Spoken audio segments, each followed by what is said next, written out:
होळी आली की लगेच आठवण येते ती म्हणजे मऊ लुसलुशीत अशा पुरणाच्या पोळीची। तर इथे बघा मऊ लुसलुशीत अशी पुरणाची पोळी बनवून तयार आहे।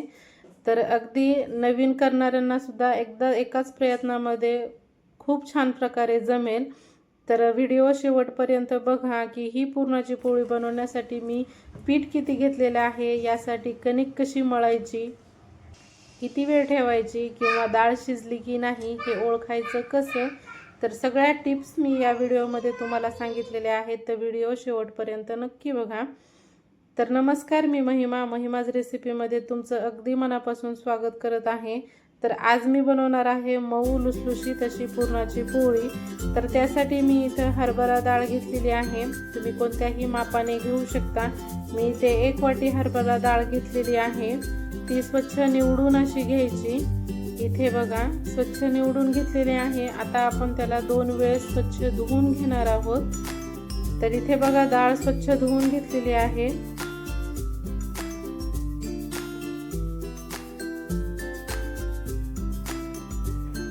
सगळ्यात पहिल्यांदा कुकरमध्ये ही डाळ टाकायची। इथे 1 वाटी डाळ घेतलेली आहे। तर ही डाळ कुकरमध्ये टाकल्यानंतर यासाठी आपण पाणी घेणार आहोत। ते म्हणजे किती, तर 1 वाटी डाळ घेतलेली आहे त्यासाठी 4 वाटी पाणी घेणार आहोत, कारण आपल्याला यापासून कटाची आमटीही बनवावी लागते। तर त्यासाठी मी तर पाण्याचं प्रमाण थोडंसं जास्त घेतलेलं आहे, कारण आपली डाळ ही मऊ अशी शिजली पाहिजे। तर इथे बघा 4 वाटी पाणी घेतलेलं आहे। आता त्यामध्ये मी कलरसाठी हळद वापरते। यामध्ये तुम्हाला नसेल आवडत तर नाही टाकली तरी चालेल। आता त्यामध्ये चिमूटभर असं मीठ टाकलेलं आहे, कारण कोणताही गोडाचा पदार्थ बनवताना त्यामध्ये थोडंसं मीठ टाकलं तर त्याची चव आणखीन छान वाढते। तर इथे थोडंसं मीठ टाकलेलं आहे आणि थोडेसे तेल टाकलेले आहे, कारण जेव्हा डाळ शिजते तेव्हा त्यातून पाणी बाहेर येणार नाही, त्यासाठी मी इथं थोडंसं तेल वापरलेलं आहे। तर हे पदार्थ टाकल्यानंतर एकदा छान मिक्स करून घ्यायचं आणि कुकरचं झाकण लावून आपण याच्या 5 ते 6 शिट्ट्या करून घेणार आहोत, कारण प्रत्येकाच्या कुकरवर असतं की किती शिट्टीमध्ये शिजतं। तरी 4 ते 5 शिट्टीमध्ये डाळ अशी मऊ छान शिजल्या जाते। तर एकीकडे कुकर गॅसवर आहे, दुसरीकडे मी इथं कणिक मळून घेणार आहे। तर त्यासाठी मी इथं 2 ते 2.5 वाटी गव्हाचं पीठ घेतलेलं आहे, त्यामध्ये मीठ टाकायचं चवीनुसार। तुम्ही हवं असेल तर अर्ध गव्हाचं पीठ आणि अर्ध मैदाही घेऊ शकता, पण मी इथं पूर्ण गव्हाचं पीठ घेतलेलं आहे। आता त्यामध्ये थोडं थोडं पाणी टाकून घट्टसर असा पीठ मळून घेणार आहोत आपण। जास्त पण घट्ट बनवायचं नाही, कारण पुरणपोळी आहे त्यासाठी थोडं। तर मी इथं तुम्हाला टिप्स सांगतच आहे की कशा प्रकारे पीठ मळून घ्यायचं आहे। तर थोडं थोडं पाणी टाकून पीठ मळून घ्यायचं, हे बघा अशा प्रकारे। आणि पीठ एकदा छान ओलं करून झालं की त्यावर थोडंसं तेल लावायचं आणि ह्या पिठाला 1 ते 2 सेकंद मळायचं आणि 15 ते 20 मिनिट आपण साईडला ठेवून देणार आहोत, कारण हे पीठ 15 ते 20 मिनिट छान मुरतं आणि आपण जेव्हा पुरणपोळी करायला घेतो तेव्हा हे पीठ छान मळून तयार होतं। तर इथे मी असंच हे साईडला ठेवून देणार आहे 15 ते 20 मिनिटासाठी। तर इथे बघा आपण ही गुळाची पुरणपोळी बनवणार आहोत, याऐवजी तुम्ही साखर घेतली तरी चालेल, पण इथे मी गूळ घेणार आहे। तर सगळ्यात पहिल्यांदा डाळ शिजत आहे, आपण दुसरीकडे पीठ मळून ठेवलं होतं आणि इथे लगेच मी गूळ किसून घेणार आहे, कारण मी 1 वाटी डाळ घेतलेली होती, त्यासाठी इथे 1 वाटीच गूळ घेणार आहोत। आपण डाळ आणि गुळाचं समप्रमाण घेणार आहोत। आता इथं दुसरीकडे मी गॅसवर तवा ठेवलेला आहे। आता त्यामध्ये बडीशोप आणि विलायची भाजून घेणार आहोत, कारण बडीशोप आणि विलायची भाजून घेतली आणि त्याची पावडर, विलायचीची पावडर पुरणामध्ये टाकली की त्याचा सुगंध खूप छान येतो आणि चवीलाही छान लागते।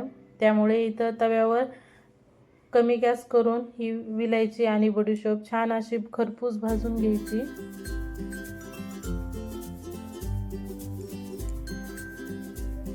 इथे बघा जास्त वेळ लागत नाही, 2 ते 3 सेकंदामध्येच ही विलायची आणि बडीशोप भाजून तयार होते।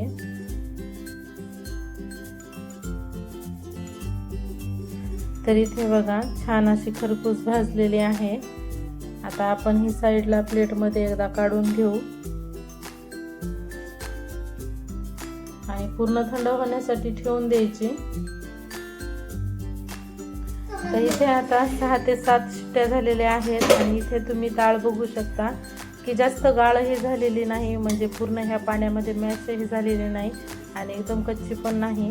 मी तुम्हाला इथे दाखवते, अशा प्रकारे डाळ अशी शिजली पाहिजे, पूर्ण ही मॅश होता कामा नये।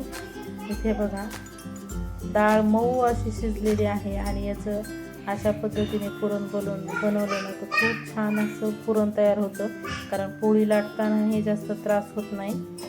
तर इथे डाळ तर चांगली शिजवून झालेली आहे। आता आपण त्यातलं पाणी काढून घेणार आहोत, कारण हे जे खाली पाणी उरतं त्यापासून आपण कटाची आमटी बनवणार आहोत। तर सुरुवातीला पाणी गाळून काढायचं। इथे मी चाळणीमध्ये पाणी गाळून काढलेलं आहे। 2 ते 3 मिनिट आपण असंच पाणी ठेवणार आहोत, म्हणजे ही डाळ वेगळी पाणी वेगळं होतं। आपण हे जे पाणी आहे तर त्यापासून कटाची आमटी बनवणार आहोत। तर पाणी चांगलं निथळून घ्यायचं, म्हणजे आपलं पुरण पातळ होत नाही। तर इथे मी थोडीशी डाळ ठेवलेली आहे, साधारण 2 ते 3 चमचे, ही आपण कटाची आमटी करताना वापरणार आहोत। तर इथे आता राहिलेलं चाळणीतलं पुरण होतं, म्हणजे जी हरभरा डाळ होती शिजवलेली ती मी लगेच कुकरमध्ये टाकली, कारण आपण जास्त भांडे न भरवता आणि कमी वेळेत अशी पुरणपोळी बनवणार आहोत। तर त्याच कुकरमध्ये डाळ टाकली आणि 1 वाटी डाळ घेतली होती, त्यासाठी 1 वाटीच गूळ घेतलेला आहे। आता आपण छान मिक्स करून घेणार आहोत। तर सुरुवातीला जेव्हा आपण गूळ टाकतो आणि मिक्स करतो तर ते हळूहळू पातळ व्हायला सुरुवात होते, पण आपण जसजसं ह्या पुरणाला शिजवू तसं आणखीन ते पुन्हा घट्ट व्हायला लागतं। तर सुरुवातीला जे कोणी पुरणपोळी बनवतात तर त्यांना म्हणजे घाबरतात लगेच की हे पुरण पातळ होतं की काय म्हणून, पण जसजसं आपण ह्या पुरणाला भाजून तर तसं ते घट्ट व्हायला सुरुवात होते। तर इथे तुम्ही बघू शकता की पहिल्यापेक्षा आत्ता पातळ झालेलं आहे आणि जसं गूळ यातला वितळण तर तसं हे जास्तच पातळ व्हायला लागतं। इथे बघा पहिल्यापेक्षा आत्ता जास्त पातळ वाटतंय, पण आपण इथे आता गॅस मोठा करूनच सतत त्याला हलवत आपण शिजवून घेणार आहोत। आणि इथे बघा मिक्स करता करता थोडंसं मॅश केल्यासारखं करायचं, म्हणजे आपण जेव्हा पुरण लाटतो म्हणजे चाळणीतून काढतो तेव्हा जास्त लोड येत नाही आणि अगदी सहज असं चाळणीतून खाली पडतं। तर आपली डाळ व्यवस्थित शिजलेली असेल ना तर इथे पुरण चांगलं मॅश होतं। तर असंच मी आता कमी गॅस केलेला आहे आणि त्यावर आपण पुरण छान भाजून घेणार आहोत। आणि पुरण जेव्हा छान भाजतं तेव्हा असं ते झाऱ्या उभा राहतो, म्हणजे समजायचं की आपलं पुरण रेडी आहे। तर इथे मी आता टोपलं घेतलेलं आहे, त्यावर पुरण चाळण्याची चाळणी घेतलेली आहे आणि त्यावर आता आपण पुरण टाकून त्यामधून पुरण चाळून घेणार आहोत। हे बघा अगदी योग्य असं पुरणपोळीसाठीचं पुरण तयार झालेलं आहे। तर इथे मी आता पोटॅटो मॅशर घेतलेला आहे आणि मी दरवेळेस पुरणपोळी बनवताना या पोटॅटो मॅशरनेच मॅश करते, म्हणजे अगदी सहज असं मॅश केलं जातं आणि कितीही पुरण असलं ना तर तरीही लोड येत नाही किंवा कंटाळ पण येत नाही, अगदी सहज असं मॅश होतं। तर इथे सगळं पुरण बनवून तयार आहे। तर तुम्ही बघू शकता की किती मऊ एकदम लोण्याच्या गोळ्यासारखं पुरण तयार झालेलं आहे। तर यामध्ये आपण आता मी इथे सुंठ, बडीशोप, विलायची टाकून एकदाच पावडर करून घेतलेली आहे याची, तर ती 1 चमचा टाकलेली आहे आणि इथं आता जायफळ टाकणार आहे, साधारण थोडंसं खिसून टाकायचं जायफळ। आता हे 2 आपण पदार्थ टाकले ना की ह्या पुरणाला खूप छान अशी चव लागते। तर एकदा छान असं मिक्स करून घेऊ। तर इथे बघा पुरणपोळीसाठीचं पुरण आणि पीठ ही तयार झालेलं आहे। तर आपण ही पीठ 15 ते 20 मिनिट आधी मळून ठेवलेलं होतं। आता त्यावर एकदा थोडंसं तेल टाकायचं आणि छान असं मळून घ्यायचं। तर तुम्ही इथे बघू शकता की पुरणाच्या पोळीसाठीचं पीठ किती छान असं मळलं गेलेलं आहे। तर चला तर मग पोळी करूया। तर इथे पोळी करण्यासाठी मी सुरुवातीला थोडासा पिठाचा गोळा घेणार आहे, तुम्ही बघू शकता. कारण पुरणपोळी बनवताना कणिक म्हणजे कणिक जी भिजवतो आपण ते पिठाचा गोळा एकदम कमी घ्यायचा. इथे बघा मी यातलाही थोडासा काढून ठेवते आणि आता त्यामध्ये पिठामध्ये टाकून अशा प्रकारे गोल करून घ्यायचं. आणखीन पिठाची मदत घेऊन आपण याला वाटीसारखा आकार देणार आहोत. इथे मी तुम्हाला व्हिडिओत सांगते त्याप्रमाणे त्याला असा वाटीसारखा आकार द्यायचा, जेणेकरून आपण जो पुरणाचा गोळा घेतो तो अगदी सहज यामध्ये बसेल. हे बघा एखाद्या छोट्या वाटीसारखा याला आकार आलेला आहे. आता त्यामध्ये आपण पुरण टाकून घेणार आहोत.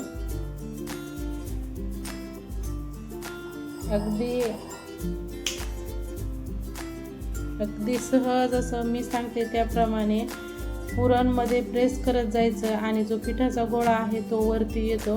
तर असं सतत करून जो पिठाचा गोळा येतो त्याला सगळ्या बाजूने जुळवून घ्यायचं आणि आता एक्स्ट्राचं आलेलं पीठ तिथंच प्रेस करायचं आणि छान असं पोळीसाठीचं पीठ तयार झालेलं आहे.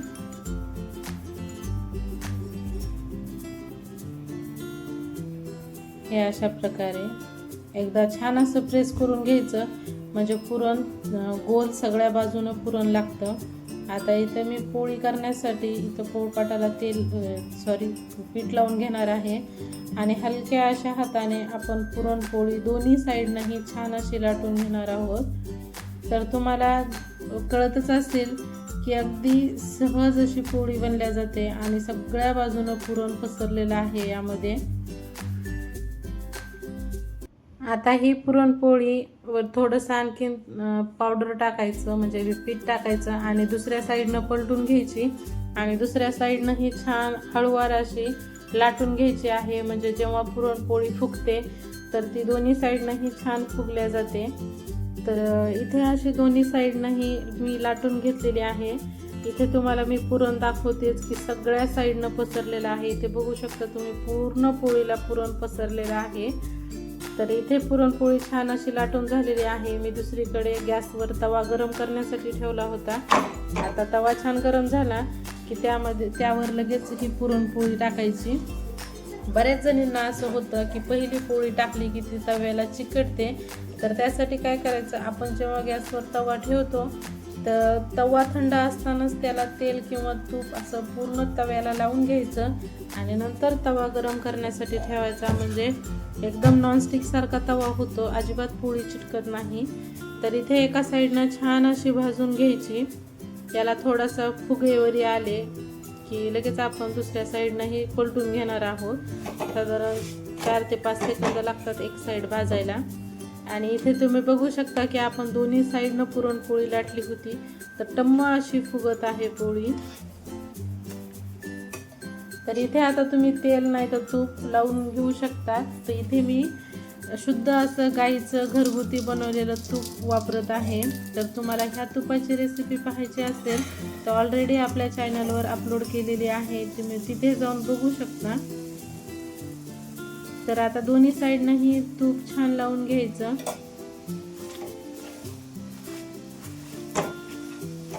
शुद्ध गाईचं तूप असेल की ती पोळी आणखीनच खायला छान लागते. तर इथे बघा खरपूस अशी मस्त पोळी भाजलेली आहे आणि तुम्ही किती टम्म फुगलेली आहे हे बघू शकता. आता दुसऱ्या साईडनं आपण अर्ध्यामध्ये दुमडून घेऊ आणि दोन्ही साईडने एकदा छान भाजू.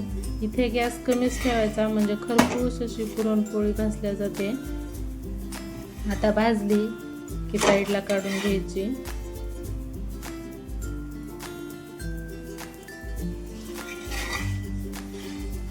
इथे बघा तुम्ही अशी मऊ लुसलुशीत अशी पुरणपोळी बनवून तयार आहे. तर इथे अशाच प्रकारे मी तुम्हाला आणखीनही भाजून दाखवते. मी इथे अशाच प्रकारे दुसरी एक पुरणपोळी लाटून घेतलेली आहे. आता ती एकदा छान भाजून घेऊ.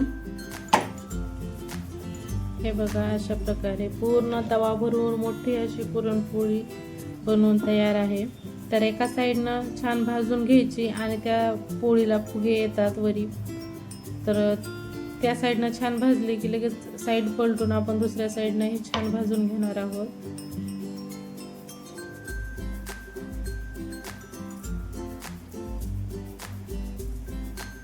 इथे बघा, आता साईड पलटून दुसऱ्या साईडनंही छान भाजून घ्यायची.